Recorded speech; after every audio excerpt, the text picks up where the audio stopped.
Hello welcome back to student अस्सलाम वालेकुम। तो आज हम स्टार्ट कर रहे हैं क्लास 9 की बायोलॉजी चैप्टर नंबर 4 को, जिसका नाम है history of cell theory.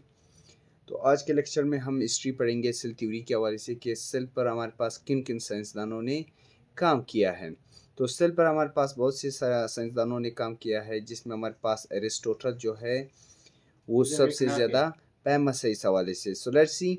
Greek Aristotle 17वीं सेंचुरी। सबसे पहले हमारे पास अरस्तू ने 17वीं सेंचुरी में सेल पर काम शुरू किया था।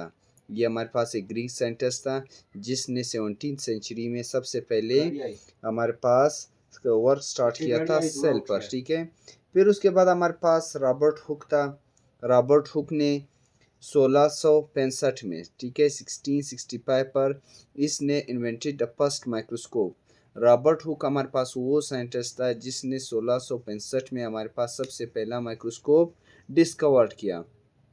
फिर उसके बाद हमारे पास तीसरा साइंटिस्ट एंटोनी वैन लेeuwenhoek।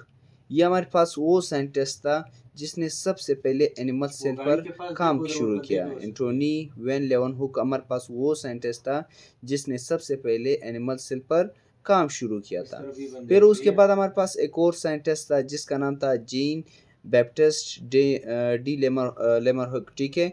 इसने 1809 में if it is not made of cellular tissues, इसने कहा था कि हमारे पास हम उसको कभी भी जानदार नहीं कह सकते कि हमारे पास जो सेल से मिलकर ना बना हो, ठीक है। हम उस लिविंग ऑर्गेनिज्म को लिविंग ऑर्गेनिज्म तब तक नहीं कह सकते कि जब तक वो हमारे पास किसी सेल से मिलकर ना बना हो। फिर उसके बाद हमारे पास एक और साइंटिस्ट था जिसका नाम था रॉबर्ट ब्राउन। इसने 1831 में क्या किया? Discovered a nucleus inside the cell. इसने न्यूक्लियस को डिस्कवर्ड किया सेल के अंदर, ठीक है। रॉबर्ट ब्राउन हमारे पास वो साइंटिस्ट था जिसने कहा था कि सेल के अंदर हमारे पास न्यूक्लियस मौजूद होता है। फिर इसके बाद हमारे पास दो साइंटिस्ट और थे जिसका नाम था शेल्डन एंड शिवॉन। शेल्डन और शिवॉन हमारे पास वो साइंटिस्ट थे जिन्होंने 1838 से लेकर 1839 तक सेल पे काम किया था। उसने क्या कहा था? They said that plant and animal cell are made of cell, ठीक है।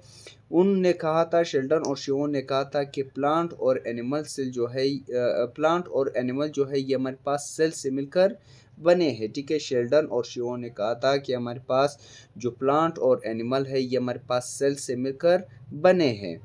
फिर उसके बाद हमारे पास क्या था? फिर उसके बाद हमारे पास रेडोल्फ वार्कोव, यह भी हमारे पास एक साइंटिस्ट था। इसने 1855 में इसने क्या कहा था? He said that a new cell is made of old cell. इसने कहा था कि जो हमारे पास न्यू सेल्स है ये हमारे पास ओल्ड सेल यानी पुराने सेल से मिलकर बनते हैं, ठीक है। रेडोल्फ ने कहा था कि हमारे पास जो न्यू सेल है ये हमारे पास ओल्ड सेल से मिलकर बनते हैं, ठीक है।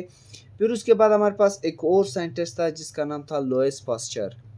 लुईस पास्चर ने इसको प्रूव किया किस चीज़ के ज़रिए? एक्सपेरिमेंट्स के ज़रिए, ठीक है। रेडोल्फ ने कहा था कि हमारे पास जो न्यू सेल है वो ओल्ड सेल से मिलकर बनते हैं, लेकिन लुईस पास्चर ने कहा था कि लुईस पास्चर ने इसको प्रूव किया एक्सपेरिमेंट के ज़रिए। फिर हमारे पास क्या है? Features of cell theory. Cell is a structural and functional unit of living organism. Cell जो है ये हमारे पास स्ट्रक्चरल और फंक्शनल यूनिट है किसी भी लिविंग ऑर्गेनिजम्स की। किसी भी लिविंग ऑर्गेनिज्म की सबसे पहली इकाई जो है वो हमारे पास सेल है। All living cell are composed of cell, यानी दुनिया के अंदर जितनी भी लिविंग ऑर्गेनिजम्स है वो सब हमारे पास सेल से मिलकर बने हैं। New cell arise from pre existing cells, यानी जो हमारे पास न्यू सेल्स है ये हमारे पास ओल्ड सेल से मिलकर बनते हैं। इसके लिए हमारे पास एक प्रोसेस भी है जिसको माइटोसिस कहा जाता है।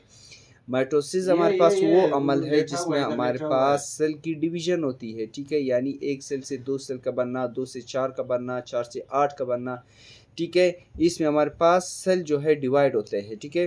वो हमारे पास एक अलग टॉपिक है माइटोसिस, हम इसको डिटेल में डिस्कस करें। तो इसी के साथ आज का हमारा टॉपिक ख़त्म हुआ। If you have any kind of question you can ask through comment. Thank you.